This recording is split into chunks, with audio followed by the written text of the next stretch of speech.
Hey, how you doing, all right?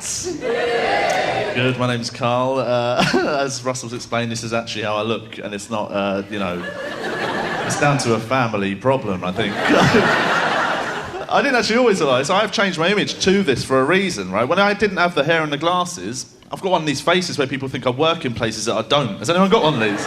It sounds weird. I literally couldn't go to supermarkets without people asking where the peas were and stuff. So it's a pleasure to be here in Southend. That is the biggest photo of my head I've ever seen. That is, do you know what, actually? I've got a true story about that photo shoot. I hate being photographed. That's why I'm a bit nervous about being on TV, right? I think people think comedians just want to be famous. I don't, because I hate people talking to me, right? And that is just too big. People will recognise me off this, right? But that photo shoot, because I hate being photographed, I got a mate to do the photo shoot for me. He's a photographer. And we just went around London getting photos taken in all weird places. And we got to Southwark Crown Court. We're just walking past a court, and there's loads of press photographers waiting for some criminal. I get chatting to them, right? And basically, we just convinced them to play around with us and come up with a little funny photo idea. They all lined up like paps outside the court. My mate got behind them and took a photo of them, papping me coming out of the court like that, right? Quality photo, right? But then afterwards, it got really weird because they started writing all my details down. I'm like, what are you doing? They went, oh, we're press photographers. We have to keep every photo we take on file in case you ever do anything wrong. I was like, where did that part of the conversation get brought up before? That means I could never do anything wrong in my life. They've already got photos of me coming out of court. Also, I didn't ask what the person they were waiting for had done. Right, how easy would it have been for them photos to get mixed up that night? So the next morning, it could have been anything. Literally, it could have been like the world's worst paedophile, and it would be me double thumbsing it out of court. Oh, man. Even though I've only ever been on TV a couple of times, I've experienced the trappings of fame that I didn't know existed, right? Because of one minor TV appearance, I accidentally masturbated over my own image. Which, that came out of nowhere, right? But this is absolutely true. I did one of them weird talking head shows where you sit around talking rubbish, and I was in a hotel room in Leeds after a gig one night, not knowing that was going to be on TV, right? I'm on my own in a hotel room, I'm a bit lonely, I think I better have some me time, right? You know what I'm saying? I put the TV on mute, I got out my laptop for a bit of IT support, and I start doing my thing, right? Now, while I'm doing it, I don't realise that TV show has come on. I basically get to the end, to the best bit, right? I look up, my face is on the telly. How bad is that? Worst thing, didn't put me off, it helped.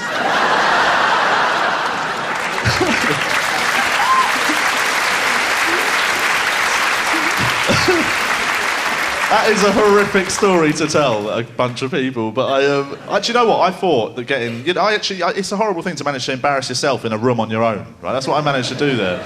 And I've always thought getting caught masturbating would be one of the worst things to get caught doing in the world. And then I disproved that, right? In June, I did something that's way more embarrassing. Basically, in June this year, I went to see Alicia Keys at London's O2 Arena.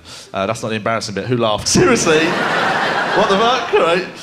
I'd never been to the O2, I'd never seen Alicia Keys, I just thought it'd be an interesting thing to do, right? So it's a Wednesday in June. Of the Monday of that week, I get food poisoning or some sort of bug. I'm basically flitting between chronic diarrhea and serious constipation. Now, it's quite a horrible story, but of the Wednesday, it's still kicking around, so I thought I'd better go to the doctors, just get it checked out. I go to the doctors, he fills up my stomach, he goes, it's cool, it's just a bug, but we're going to need a stool sample. He gives me a pot, he goes, shit in that. He didn't say shit in that. But I mentioned my doctor's Danny Dyer.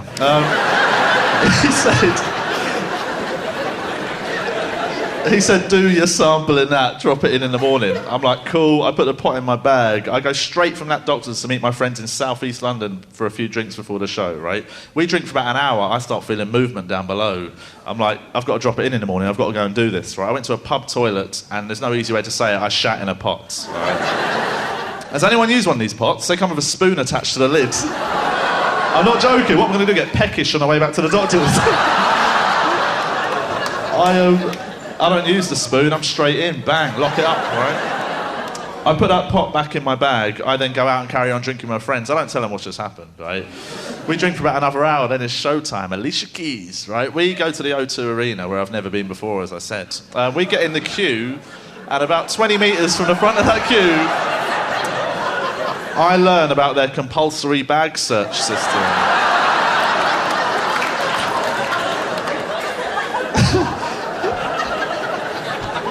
Has anyone here ever tried to explain to a security guard why you're trying to smuggle a pot of shit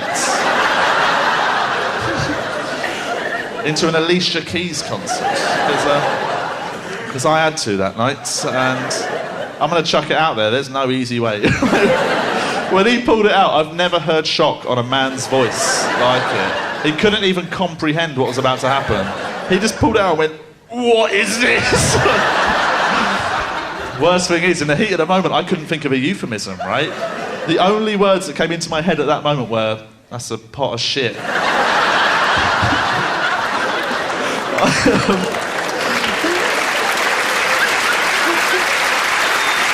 Right. Now, the problem is, when I said pot of shit, he said pot of shit back to me about 1,000,000 times louder, right? So I went, "That's a pot of shit," and he went, "A pot of shit!" Which, until that night, I'd never heard them words before, right? I'd heard them individually, you know, I'd heard pot of and shit, but I'd never put them in that order and said them out loud, right? But when I said pot of shit, and he said pot of shit, about 2,000 people in the queue behind me said it. It went back like Chinese whispers. People are losing their mind, like, there's a guy with a pot of shit around in the queue. Everyone look at a pot of shit, man, pot of shit. I'm a broken man, I've never been more embarrassed. I'm just standing there at the front like, I've got a bug. I explain what's going down to the guy, and he's like, right, I've got to get my supervisor. He didn't know whether or not to take it off me, right? So he goes and gets his supervisor, who comes over. I explain the whole story about the bug and all that to the doctor. He goes, this is his exact words. He went, right, I believe you. You can keep it. Oh, thanks a rocking bunch, mate.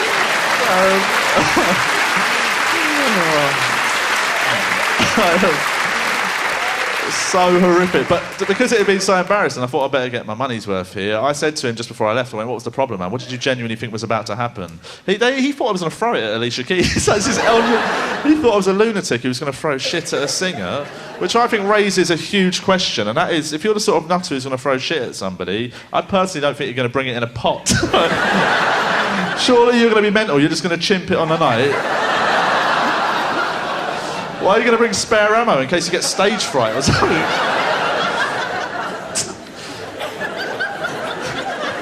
That end bit is unnecessary, but does involve the phrase chimp it. That's what I like to do. So embarrassing. That's what I was trying to tell you. I used to be quite a naughty teen. I used to get into trouble. I used to sort of smoke weed and stuff when I was about 14. I remember I got chased by the police once when I was about 14. But when I say that, it sounds like a cool sort of film moment, being chased by the police, but it was not, because I was wearing rollerblades at the time. Which is quite embarrassing. Me and my friends were getting a bit stoned, and I just bought some rollerblades, and we decided to go down to the garage to get some food at like 4 a.m. I just bought the skates, so I thought I'm going to whack them pups on. My friends go on foot, right? We head off to the garage. It's like 4 a.m. That looks shifty, some kids going to a garage at that time. Basically, a police car starts rolling alongside. We're not up to anything wrong at like, that moment, but my friend does that thing that is the most terrifying thing in the world, and that's when somebody in your periphery shouts the word run incredibly loud, right? There's nothing scary in just hearing somebody go, run! You'll just run and ask why later, basically. He said that, rather than play it cool, this police car just goes by. My mate just takes one look at it and just goes, run! Well, you bail. Now, my friends go down the alleys, but I'm on skates, so I have to stick to the roads. Right? So we're off.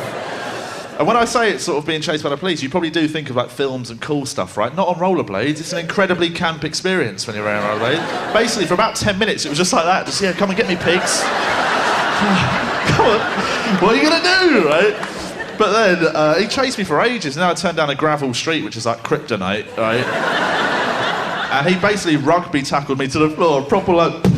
We go down, right? And again, it's not like the films where we got up and we had a fight and I kicked him to death with my skates or something. Basically, we got up and had a really awkward conversation where we're both out of breath. It's like... And he goes, what are you running for? My exact words were, because you were chasing me! Oh, man. No, guys, it's been an absolute pleasure. It's been an honour to be here, so enjoy the rest of your night. I've been Carl Donnelly. Take it easy. Bye.